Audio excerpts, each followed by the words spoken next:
నారాయణపేట జిల్లా మాగనూరు ప్రభుత్వ పాఠశాలలో ఫుడ్ పాయిజన్ ఘటన అయితే పూర్తిగా సంచలనంగా మారినటువంటి పరిస్థితి. మధ్యాహ్న భోజనం అనంతరం విద్యార్థులంతా కూడా అస్వస్థతకు లోనైన నేపథ్యంలో చాలామంది విద్యార్థులను దాదాపుగా 15 మంది విద్యార్థులను మహబూబ్నగర్ జనరల్ ఆసుపత్రికి పంపించడం జరిగింది. మరికొంతమంది విద్యార్థులను నారాయణపేట జిల్లా ఆసుపత్రిలో చికిత్స పొందుతున్నటువంటి పరిస్థితి. ఈ నేపథ్యంలో ఒక్కసారిగా మధ్యాహ్న భోజనం తర్వాతనే విద్యార్థులంతా కూడా అస్వస్థతకు లోనైనట్టుగా తెలుస్తుంది. దీన్ని ప్రభుత్వం కూడా సీరియస్గా తీసుకుంది. ఈ ఘటనపై స్వయంగా రాష్ట్ర ముఖ్యమంత్రి రేవంత్ రెడ్డి కూడా స్పందించినటువంటి పరిస్థితి. పూర్తి స్థాయిలో విచారణ జరపాలి, విద్యార్థులకు నాణ్యమైనటువంటి పౌష్టికాహారం అందించడమే లక్ష్యంగా ఉన్నటువంటి నేపథ్యంలో ఇటువంటి ఘటనలు జరగకుండా ఉండేందుకు చర్యలు తీసుకోవాలనేటటువంటి విషయాన్ని కూడా అధికారులకు తెలియజేసినటువంటి పరిస్థితి. ప్రస్తుతం మనం మాగనూరు ప్రభుత్వ పాఠశాల దగ్గర ఉన్నాం. నిన్న ఏదైతే ఇక్కడే పూర్తిగా ఫుడ్ పాయిజన్ అయినటువంటి పరిస్థితి. ఒకసారి కిచెన్ దగ్గరికి కూడా వెళ్దాం. పాఠశాలలో ఏదైతే కిచెన్కు సంబంధించినటువంటి ఇక్కడ కిచెన్ దగ్గర వంట చేస్తున్న నేపథ్యంలోనే ఏదైతే అన్నంలో పురుగులు కావచ్చు, అదేవిధంగా నాణ్యత లేని గుడ్లను పెట్టడం కారణంగానే ఫుడ్ పాయిజన్ అయినట్టుగా తెలుస్తున్నటువంటి పరిస్థితి. ఈ నేపథ్యంలోనే ఇక్కడికి పూర్తిగా ఉన్నతాధికారులకు కూడా వచ్చినటువంటి పరిస్థితి. పూర్తిగా దీనిపై దృష్టి సారిస్తున్నారు. మొత్తం ఈ పాఠశాలలో 598 మంది విద్యార్థులు ఉండగా నిన్న ఏదైతే ఫుడ్ పాయిజన్ అయిన సమయంలో 426 మంది స్టూడెంట్స్ ఇక్కడ హాజరైనట్టుగా తెలుస్తుంది. ఈ నేపథ్యంలోనే పూర్తిగా నిన్న ఏదైతే ఘటన జరిగిన నేపథ్యంలో ఈరోజు అంతా కూడా అలర్ట్ అయిపోయారు. ఇక్కడ పూర్తిగా ఎటువంటి ఇబ్బందులు తలెత్తకుండా అన్ని రకాల చర్యలు తీసుకుంటున్నామంటున్నారు. ఈరోజు పిల్లలకు ఏదైతే మధ్యాహ్న భోజనం పథకానికి సంబంధించి మధ్యాహ్నం భోజనం కోసం అంటూ కూడా అన్ని ప్రిపేర్ చేశారు. ఇప్పుడు విజువల్స్లో కూడా చూస్తున్నాం. విద్యార్థులకు పెట్టేటటువంటి బియ్యం ఇక్కడ మనకు కనిపిస్తున్నాం. ఈ బియ్యంలో కూడా ఇక్కడ విజువల్స్లో క్లియర్గా ఇప్పటికీ కూడా పురుగులు కనిపిస్తూనే ఉన్నాయి.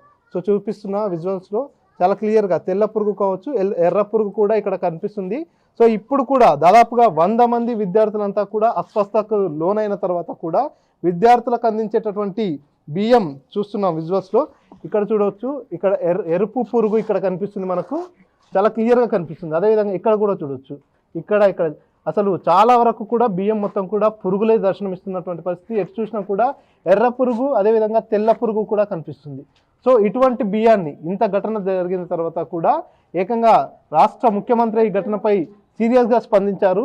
పూర్తిగా ఎక్కడా కూడా నాణ్యత లోపం అనేది ఉండొద్దు, విద్యార్థుల ఆరోగ్యం పట్ల, విద్యార్థులకు అందించేటటువంటి ఆహారం పట్ల శ్రద్ధ చూపాలనేటటువంటి విషయాన్ని రాష్ట్ర ముఖ్యమంత్రి చాలా సీరియస్గా తీసుకొని చెప్పినప్పటికీ కూడా ఇక్కడ ప్రస్తుతానికి కూడా ఇదే రకమైనటువంటి ఘటనలు కొనసాగుతున్నాయి. చూస్తున్నాం విజువల్స్లో చాలా క్లియర్గా ఆర్టీవీ స్క్రీన్ ప్లే ఎక్స్క్లూజివ్గా చూపిస్తున్నాము. ఇక్కడ ఏదైతే విద్యార్థులు అస్వస్థతకు లోను కావడానికి కారణం ప్రధానంగా మధ్యాహ్న భోజన పథకంలో విద్యార్థులకు పెట్టేటటువంటి ఆహారం కారణంగానే వారంతా కూడా అస్వస్థతకు లోనైనట్టుగా తెలుస్తుంది.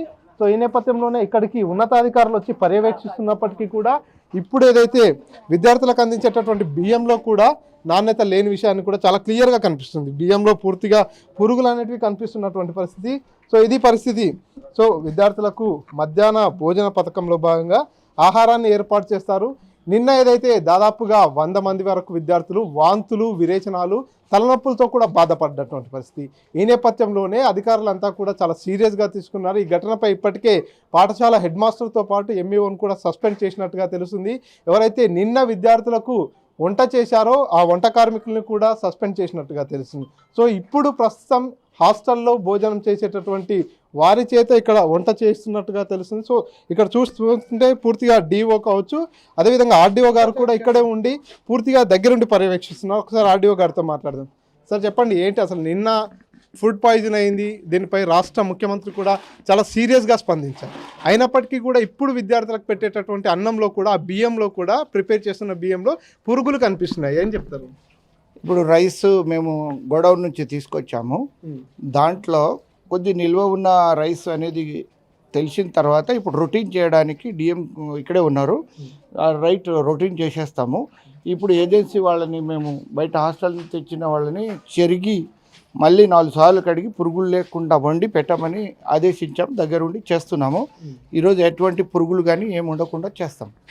అంటే నిన్న ఘటనపై విచారణ చేశారా? అసలు ఏంటి, అసలు దాదాపుగా 100 మంది వరకు కూడా ఆసుపత్రి పాలైనటువంటి పరిస్థితి, ఎక్కడ మిస్టేక్ జరిగిందని మీ విచారణ? ఇప్పుడు ఎంక్వైరీ జరుగుతుంది. ఆ రిపోర్ట్ అంతా కలెక్టర్ గారికి పంపిస్తారు. అందరు ఆఫీసర్లు డిపార్ట్మెంటల్ వైజ్గా అందరూ ఎంక్వైరీ చేస్తున్నారు. ఎంక్వైరీ రిపోర్ట్ కలెక్టర్ గారికి పంపించిన తర్వాత అది పెట్టుకుంటారు. అంటే మొత్తం నిన్న అంటే ఇక్కడికి వచ్చిన తర్వాత ఇప్పుడు పూర్తిగా విద్యార్థులకు భోజన సౌకర్యాలు కల్పిస్తున్నటువంటి పరిస్థితి. ఇప్పుడు అంతా చూసుకున్నట్టయితే చాలా నీట్గా మెయింటైన్ చేస్తున్నారు. మొత్తం కింద లోపల కూరగాయలు కట్ చేసే దగ్గర నుంచి ఇక్కడ దాకా. మీరు రాకముందు ఇక్కడ పరిస్థితి ఏ విధంగా ఉండేది సార్? రెగ్యులర్గా ఇట్లే ఉంటాయి, ఎట్లా ఉండేది? కిచెన్ రూమ్ కొద్దిగా నీట్గా లేదు. దానికి మేము ఏం చేసామంటే అంతా నీట్ చేయించి ఇప్పుడు బయట కూడా కాంపౌండ్ వాళ్ళు అవన్నీ క్లీన్ చేసాము. అవన్నీ సెట్ అయింది, నో ప్రాబ్లం. ఇప్పుడు క్లీన్ కడిగేసాం, రూమ్ కూడా కడిగేసాము. ఎక్కడ కూడా ప్రాబ్లం లేకుండా ఈ రోజు నుంచి ఆ రైస్ కూడా రొటీన్ మార్చేస్తాము, కొత్త రైస్ కూడా తీసుకొస్తాము. అంతవరకు ఈ రోజుకి మనం ఆ పురుగులు లేకుండా ఇప్పుడు చాటతో క్లీన్ చేశారు. నెక్స్ట్ 2-3 సార్లు కూడా కడిగేస్తే పైన ఏమైనా చిన్న చిన్న పురుగులు ఉంటే అవి కూడా తేలిపోతాయి. అవి ఎక్కడ లేకుండా చేసి మళ్ళీ వండి ఇప్పుడు భోజనాలు రెడీ చేస్తున్నాం. విద్యార్థులకు పెట్టేసిన తర్వాత మేము కూడా మరి ప్రెస్ వాళ్ళు కూడా వస్తామన్నారు. మేము కూడా దాంట్లో భోజనం చేసి పిల్లలకు ఒక కాన్ఫిడెన్స్ని కలిగించి వెళ్తాము. సో అంటే ఇప్పుడు ఇష్యూలోకి వెలుగులోకి వచ్చింది మాగనూరు ప్రభుత్వ పాఠశాల. ప్రతి ప్రభుత్వ పాఠశాలలో కూడా ఇదే రకమైనటువంటి నాణ్యత లేని ఆహారం పెడుతున్నారనేటటువంటి విమర్శలు, ఆరోపణలు కూడా వస్తున్నాయి. సో రాబోయే రోజుల్లో ఇటువంటి నాణ్యత లేకుండా కావచ్చు, విద్యార్థులకు అపరిశుభ్రమైనటువంటి ఆ ప్రాంతంలో వంట చేసి భోజనం పెడితే ఎటువంటి చర్యలు తీసుకుంటారు?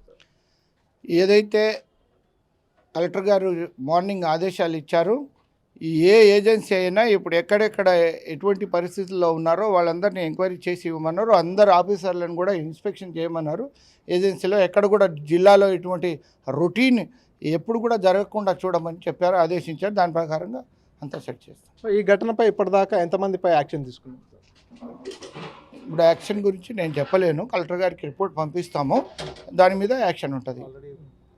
సార్ డిఓ గారు కూడా ఉన్నారు. సార్ చెప్పండి, ఇప్పుడు ఏదైతే పూర్తిగా స్కూల్లో ఏదైతే పాఠశాలలో భోజనం చేసిన తర్వాత దాదాపుగా 50 మంది వరకు కూడా అస్వస్థతకు లోనైనట్టుగా తెలుస్తుంది. సో దీనిపై ఎటువంటి యాక్షన్ తీసుకున్నారు? అంటే ఇప్పుడు ఎంక్వైరీ చేసి రిపోర్ట్ సబ్మిట్ చేసి చెప్పేసి కలెక్టర్ గారు చెప్పారు. ఆ రిపోర్ట్ కూడా నేను సబ్మిట్ చేస్తున్నా. అప్పటి వరకు ప్రిలిమినరీ ఇన్ఫర్మేషన్ తీసుకొని మేము ఆల్రెడీ హెడ్ మాస్టర్ అండ్ మన ఎంయూకు కూడా ఆల్రెడీ సస్పెండ్ చేశారు. ఆ ఏజెన్సీ కూడా టర్మినేట్ చేశారు, ఆర్డర్స్ ఇచ్చేశారు. ఇంకోటి మిగతా మేము మొత్తం మన నారాయణపేట డిస్టిక్లోనే అందరు ఎడ్యుకేషన్ కమిటీస్ ఉంది కదా, ఎండిఎం కమిటీస్ అందరికీ ఇన్స్ట్రక్షన్ జారీ చేస్తున్నాం. అంటే ఇటువంటి సిచ్యువేషన్ మళ్ళీ వేరే స్కూల్స్ రాకుండా ఉండాలని చెప్పేసి ప్రయత్నం చేస్తున్నాం. అందరికీ జూమ్ తీసుకొని కూడా మీటింగ్ కండక్ట్ చేసి ఇన్స్ట్రక్షన్స్ పాస్ చేస్తున్నాం. ఇంకోటి ప్రతి ఒక్క స్కూల్స్లో ఎడ్యుకేషన్ మన ఫుడ్ కమిటీ అని చెప్పేసి మెయింటైన్ చేసి చెప్పారు. దానికి కొంచెం గట్టిగా చెప్పేసి మెయింటైన్ చేయించుకుంటూ పోతాం. ఓకే.